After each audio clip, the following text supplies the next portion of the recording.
لا حول ولا قوة إلا بالله العلي العظيم. أعوذ بالله من الشيطان اللعين الرجيم. بسم الله الرحمن الرحيم. الحمد لله رب العالمين والعاقبة للمتقين والجنة للمطيعين والنار للملحدين والصلاة والسلام على مولانا ومولا الثقلين نبي القاسم محمد وآلہ الطیبین الطاہرین المعصومین المظلومین ولعنۃ اللہ علی اعدائہم اجمعین من لیلنا ھذا الی قیام یوم الدین. اما بعد، قال اللہ تبارک و تعالی فی کتابہ المبین. بسم اللہ الرحمن الرحیم. من ذا الذی یقرض اللہ قرضا حسنا فیضاعفہ لہ اضعافا کثیرا. بلند ترین صلوات ارشاد فرمائیں. واجب الاحترام سامعین کرام، محبان اہل بیت علیہم السلام، میں نے جس آیہ مبارکہ کو سرنامہ کلام قرار دیا ہے، اس آیہ مبارکہ میں خالق کائنات ارشاد فرما رہا ہے کہ کوئی ہے جو مجھے قرض حسنہ دے، اور جو مجھے قرض حسنہ دے گا یہ میرا وعدہ ہے کہ میں اسے اضافوں کے ساتھ واپس کروں گا. یہ قرآن مجید کے دوسرے سورہ بقرہ کی 244ویں آیت ہے. اس آیت میں اس رب نے کہ جو ساری کائنات کو عطا کرتا ہے، جو مشکلوں میں ہماری مشکل کشائی کرتا ہے، وہ خالق ہمارا جو ہمارا رازق ہے، وہ مالک ہمارا جو ہمارا محافظ ہے، وہ ہم سے مطالبہ کر رہا ہے، ڈیمانڈ کر رہا ہے کہ کوئی ہے تم میں جو ہمیں قرض حسنہ دے، اس وعدے کے ساتھ کہ ہم اسے اضافے کے ساتھ واپس کریں گے. اب عزیزان محترم، اس آیہ مبارکہ کی تفسیر میں تمام مفسرین نے یہی جملہ لکھا کہ اللہ تعالیٰ کو قرض حسنہ دیجیے، مگر کسی مفسر نے یہ بتانے کی زحمت نہیں کی کہ وہ قرض حسنہ ہے کیا، ہم اللہ تعالیٰ کو کیا دیں. لیکن عزیزان محترم، ہمارے نبی برحق حضرت محمد مصطفیٰ صلی اللہ علیہ وآلہ وسلم نے ارشاد فرمایا ہے کہ انا مدینۃ العلم وعلی بابھا، میں شہر علم ہوں اور علی اس کا دروازہ ہیں. لہٰذا رسول برحق نے جو شہر علم ہیں ایک علم کا دروازہ چھوڑا ہے. جب بھی ہم پر کوئی علمی مشکل آتی ہے تو ہم اسی علم کے دروازے پر پہنچ جاتے ہیں. جب مسئلہ درپیش آیا کہ یہ قرض حسنہ سے مراد کیا ہے تو ہم اسی علم کے دروازے پر پہنچ گئے. مسند علم سجی ہوئی تھی اور مسند علم پر ہمارے چھٹے امام حضرت امام جعفر صادق علیہ السلام جلوہ افروز تھے. امام کا درس تفسیر جاری تھا، اسی میں ایک طالب علم نے سوال کیا کہ فرزند رسول، مجھے آپ سے ایک سوال کرنا ہے. امام نے فرمایا پوچھو، کیا پوچھنا چاہتے ہو؟ کہ فرزند رسول، یہ سورہ بقرہ کی 244ویں آیت، من ذا الذی یقرض اللہ قرضا حسنا فیضاعفہ لہ اضعافا کثیرا، اس آیہ مبارکہ میں قرض حسنہ سے کیا مراد ہے؟ اس لیے کہ جب میں اس آیت کو پڑھتا ہوں تو قرض حسنہ کو سمجھنا چاہتا ہوں کہ قرض حسنہ ہے کیا، لیکن میری فہم قاصر ہے، میرا شعور مجھے اس آیہ مبارکہ میں ان معنی تک نہیں پہنچاتا کہ جس سے میں یہ سمجھ سکوں کہ قرض حسنہ ہے کیا. امام جعفر صادق علیہ السلام ارشاد فرما رہے ہیں کہ یا سماع بن مہران من انفق درہما فی عذاب عبد اللہ الحسین علیہ السلام فکانما اقرض اللہ، اے سما بن مہران، عزائے امام حسین علیہ السلام میں جس نے 1 درہم بھی خرچ کیا تو گویا اس نے اللہ کو قرض حسنہ دیا۔ اب عزیزان محترم، امام کی اس فصاحت اور بلاغت پر ہماری جان نثار ہوں۔ کیا خوبصورت جملہ ارشاد فرمایا ہے کہ فی عزائے ابا عبداللہ الحسین علیہ السلام فکانما قرض اللہ، فی عزائے ابا عبداللہ الحسین علیہ السلام، یعنی عزائے امام حسین میں یہ نہیں فرمایا کہ مجلسیں کرو تو قرض حسنہ ہے، فرش عزا بچھاؤ تو قرض حسنہ ہے، شب داریاں منعقد کرو تو قرض حسنہ ہے، تبرک تقسیم کرو تو قرض حسنہ ہے، بلکہ امام نے فرمایا فی عزائے ابا عبداللہ الحسین علیہ السلام، یعنی عزائے امام حسین میں جس انداز میں بھی خرچ کرو گے قرض حسنہ ہے۔ صلوات پڑھ دیں محمد و آل محمد پر۔ واجب الاحترام سامعین کرام، آپ نے دیکھا کہ قرآن مجید کی اس آیت کی روشنی میں عزاداری گویا ہم پر قرض ہے۔ اب آئیے قرآن مجید کی دوسری آیت پیش کرتا ہوں جس کی بنیاد پر عزاداری ہم پر فرض ہے۔ وہ آیہ مبارکہ ہے قرآن مجید کے 42ویں سورہ شورى کی 23ویں آیت، جس میں پروردگار عالم نے ارشاد فرمایا کہ قُلْ لَا أَسْأَلُكُمْ عَلَيْهِ أَجْرًا إِلَّا الْمَوَدَّةَ فِي الْقُرْبَى، اے میرے حبیب ان سے کہہ دو کہ ہمیں کچھ نہیں چاہیے ان سے سوائے اس کے کہ یہ ہمارے اہل بیت سے محبت اختیار کریں۔ تو عزیزان محترم، اس آیت میں پروردگار عالم نے اہل بیت کی محبت کا مطالبہ کیا ہے، اس آیت میں قرض حسنہ کا مطالبہ کیا تھا۔ امام نے فرمایا کہ قرض حسنہ کیا ہے؟ قرض حسنہ جو راہ عزا میں آپ خرچ کریں گے وہ قرض حسنہ ہے، اور ان کی محبت کیا ہے؟ آپ پر اور ہم پر فرض ہے۔ تو معلوم ہوا کہ عزاداری قرض بھی ہے اور فرض بھی ہے۔ تو الحمدللہ ہم ان لوگوں میں ہیں کہ جو قرض بھی ادا کر رہے ہیں اور فرض بھی ادا کر رہے ہیں۔ اور پھر عزیزان محترم، میں قرآن مجید کی 2 اور آیتیں اپنے سننے والوں کی نظر کرتا ہوں تاکہ بات پوری طرح سے واضح ہو جائے کہ یہ جو ہم عزائے امام حسین کرتے ہیں، یہ جو ہم اہتمام عزا کرتے ہیں، کیا شرعی جواز ہمارے پاس ہے، اور یہ کیا واقعتاً ایک عظیم ترین عبادت ہے یا فقط کوئی رسم ہے؟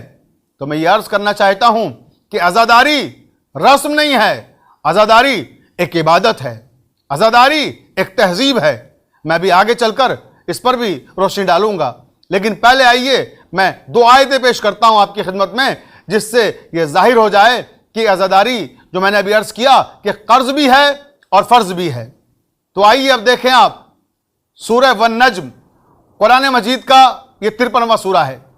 53ویں سورہ کی 3ری آیت میں پروردگار عالم نے ارشاد فرمایا کہ وما ينطق عن الهوى ان هو الا وحی یوحى، میرے حبیب تو اس وقت تک کلام بھی نہیں کرتے جب تک ان پر وحی نازل نہ ہو جائے۔ تو عزیزان محترم، قرآن مجید کی اس آیت نے بتا دیا کہ نبی تو کلام ہی نہیں کرتے ہیں جب تک ان پر وحی نازل نہ ہو۔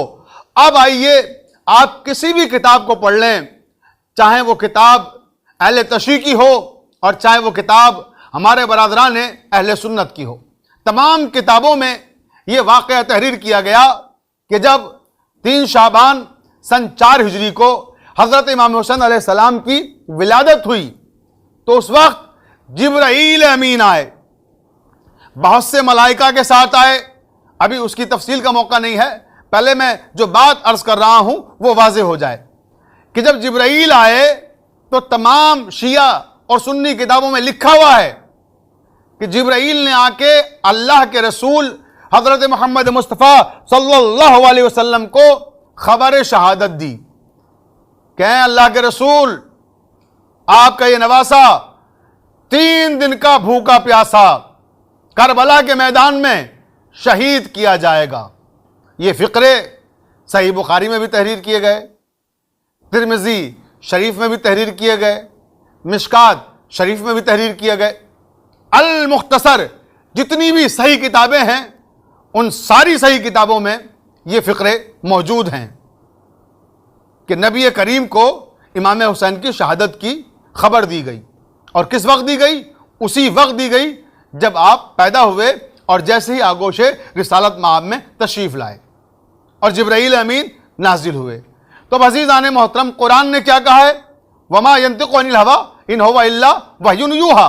یہ تو کلام ہی نہیں کرتے اس وقت تک جب تک ان پر وحی نازل نہ ہو جائے۔ اب عزیزان محترم، تو معلوم ہوا یہ جو کلام کیا جا رہا ہے، یہ جو خبر شہادت دی جا رہی ہے، یہ نزول وحی کے بعد دی جا رہی ہے۔ اب آئیے قرآن مجید کا 33واں سورہ، سورہ احزاب، اور سورہ احزاب کی 20ویں آیت میں ارشاد فرمایا پروردگار عالم نے کہ لَقَدْ كَانَ لَكُمْ فِي رَسُولِ اللَّهِ أُسْوَةٌ حَسَنَةٌ، میرے نبی کی سیرت ساری کائنات کے انسانوں کے لیے نمونہ عمل ہے۔ یاد رہے، مسلمانوں کے لیے نمونہ عمل نہیں بلکہ ساری کائنات کے انسانوں کے لیے نمونہ عمل ہے، کیونکہ یہ نبی برحق جو آئے ہیں یہ کسی ایک قوم اور قبیلے کے لیے نہیں آئے ہیں بلکہ یہ ساری کائنات کے لیے آئے ہیں۔ وَمَا أَرْسَلْنَاكَ إِلَّا رَحْمَةً لِّلْعَالَمِينَ، پروردگار نے کہا کہ میں نے تو انہیں ساری کائنات کے لیے رحمت بنا کر بھیجا ہے، اور کیوں نہ بھیجے؟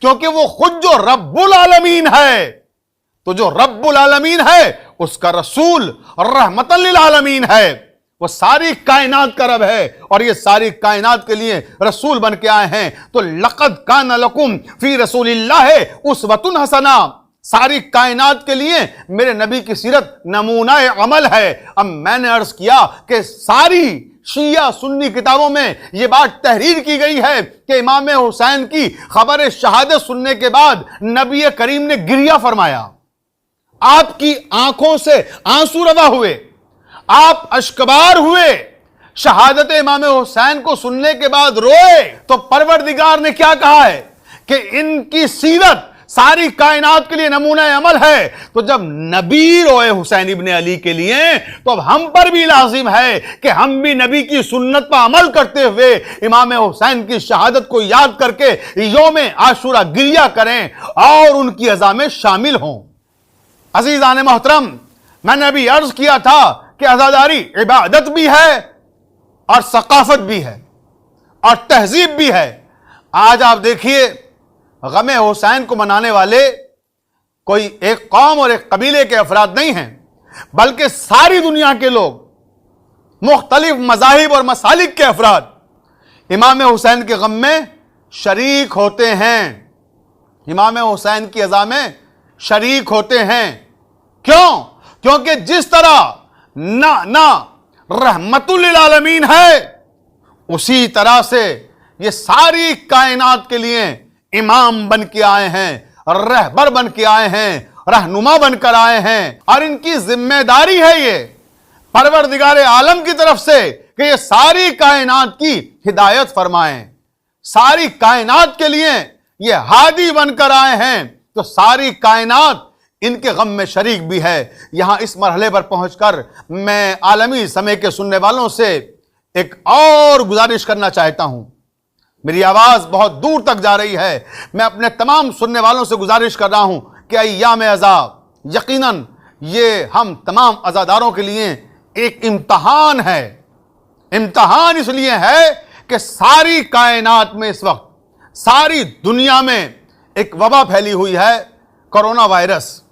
کرونا وائرس نے ساری دنیا کو متاثر کیا ہے اور اب تک لاکھوں افراد کی موت ہو چکی ہے اس وبا کی وجہ سے، اور ہمارے ملک میں ہندوستان میں بھی کافی لوگ اس کا شکار ہوئے ہیں۔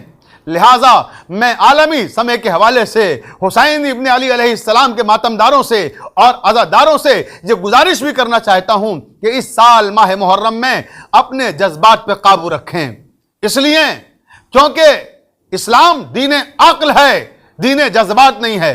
عزاداری ہمارے لیے شہرگ حیات ہے، ہمیں اپنی جان سے زیادہ عزیز ہے۔ لیکن عزیزوں، ہم نے جو آزاداری کے لیے اب تک قربانیاں دی ہیں وہ اس لیے دی ہیں کیونکہ حاکمان وقت آزاداری کو ختم کرنا چاہتے تھے، تو ہم نے ان کے خلاف احتجاج کیا اور آزاداری کا تحفظ کیا۔ لیکن اس سال کوئی ایسا مسئلہ نہیں ہے کہ حکومت آزاداری کو ختم کرنا چاہ رہی ہو۔ ہمارے ملک میں حکومت آزاداری کی دشمن نہیں ہے، ہمارے ملک میں حکومت خود آزادار ہے۔ ہمارے ملک کے وزیر اعظم خود سال گزشتہ آپ نے دیکھا کہ کس طرح سے مجلس امام حسین میں شرکت کرتے ہیں اور اس کے بعد امام حسین کے پیغام کو لوگوں تک پہنچاتے ہوئے یہ کہتے ہیں کہ حسین ابن علی کسی ایک مذہب اور کسی ایک فرقے کے امام نہیں ہیں، بلکہ وہ تمام اقوام کے لیے، تمام قوموں کے لیے، تمام انسانوں کے لیے رہنما اور امام بن کر آئے تھے۔ یہ سارے جملے آپ نے سال گزشتہ اس مجلس میں جس میں ہمارے ملک کے وزیر اعظم نے شرکت کی تھی ان کی زبانی سنے ہوں گے اور وہ آپ کو یاد ہوں گے۔ تو اس لیے میرے عزیزوں، حکومت آزاداری کی مخالف نہیں ہے، حکومت آزاداری کی دشمن نہیں ہے، بلکہ حکومت آزاداری کو سپورٹ کرتی ہے، حکومت آزاداری میں ہمیں تعاون کرتی ہے۔ اس لیے کیونکہ کرونا وائرس کی وجہ سے اس سال جلوس اضحیٰ کو برآمد کرنے پر حکومت کی جانب سے پابندی لگائی گئی ہے اور مجالس میں بھی کثیر تعداد میں لوگوں کی شرکت پر روک لگائی گئی ہے۔ مگر یہ کوئی دشمنی میں نہیں کام ہو رہا ہے، یہ ہماری محبت میں کیا جا رہا ہے، یہ ہماری جان کے تحفظ کے لیے کیا جا رہا ہے، یہ عزاداروں کی حفاظت کے لیے کیا جا رہا ہے۔ تو میں امام حسین کے تمام عزاداروں اور ماتمداروں سے یہ گزارش کروں گا کہ حکومت ہند کی جانب سے جو احکامات اور جو اصول اور ضابطے کرونا وائرس کی وجہ سے اس سال عزاداری کو لے کر جو گائیڈ لائن آئی ہے اس پر عمل کریں، اس کا احترام کریں اور اس مسئلے میں حکومت کے ساتھ تعاون کریں تاکہ جلد از جلد ہم کرونا وائرس کا خاتمہ کر سکیں اور پھر اسی طرح سے جس شان سے ہم عزاداری کرتے تھے امام حسین علیہ السلام کی، اسی طرح سے عزاداری کریں، اسی طرح سے مجلسیں ہوں، اسی طرح سے جلوس اضحیٰ برآمد ہوں۔ مگر یہ کب ممکن ہے؟ جب ہم سب متحد ہو کر کرونا وائرس سے جنگ لڑیں اور اس کا خاتمہ کریں، اور انشاءاللہ ان قریب اس کا خاتمہ ہوگا اور ہم فتح یاب ہوں گے، ہمارا ملک فتح یاب ہوگا اور ہماری حکومت نے جو کوششیں کی ہیں ان میں ہمیں کامیابی ملے گی۔ لیکن عزیزوں، میں یہاں یہ بھی عرض کرتا چلوں کہ آپ جب ایام اعزاء میں مجالس نہیں کر پا رہے ہیں، اس طرح سے جب جلوس میں شرکت نہیں کر پا رہے ہیں، آپ کے اندر ایک بے چینی ہے، ایک کرب ہے، ہم اسے سمجھتے ہیں، ہم آپ کے درد کو بخوبی سمجھ رہے ہیں اور جو درد آپ کا ہے وہی درد ہمارا بھی درد ہے، جو کرب آپ میں ہے وہی کرب ہمارے دل میں بھی ہے۔ لیکن مسئلہ صرف اتنا سا ہے کہ عزادار صرف شیعہ نہیں ہیں، بلکہ عزادار ہمارے بڑی تعداد میں اہل سنت والجماعت بھائی بھی ہیں، اور عزادار صرف ہمارے اہل سنت والجماعت بھائی نہیں ہیں بلکہ ان سے زیادہ بڑی تعداد میں ہمارے اہل ہنود بھائی عزادار ہیں۔ ہمارے ملک کے ہندو حضرات بھی ہمارے ساتھ پوری طرح سے عزاداری میں تعاون کرتے ہیں اور قدم قدم پر ہمارے جلوس اضحیٰ، ہماری مجالس میں شانے سے شانہ ملا کر کھڑے ہوتے ہیں۔ بلکہ ہندوستان میں جتنے تعزیے ہمارے ہندو بھائیوں کی طرف سے برآمد ہوتے ہیں اور تعزیے سجائے جاتے ہیں، اتنے تعزیے تو ہمارے ملک میں مسلمانوں کی طرف سے بھی نہیں سجائے جاتے۔ لہٰذا میرے عزیزوں، امام حسین کے ماتمدار، امام حسین کے سوگوار آپ بھی ہیں، آپ کے علاوہ دوسرے مسالک کے افراد بھی ہیں، دوسرے مسالک کے علاوہ دوسرے مذاہب کے افراد بھی ہیں۔ لہٰذا ہم سب پر لازم ہے کہ ہم سارے عزاداروں کی حفاظت کریں، خود بھی محفوظ رہیں اور ان کی بھی حفاظت کریں۔ اس انداز میں 2.25 مہینے ہمیں عزاداری کرنا ہے، کیونکہ یہاں قوم کا جھگڑا ہے نہ مذہب کی لڑائی، یہاں قوم کا جھگڑا ہے نہ مذہب کی لڑائی، مولا کے عزادار سب آپس میں ہے بھائی، یہاں نام کی یہ شرط نہ قصہ ہے نسب کا،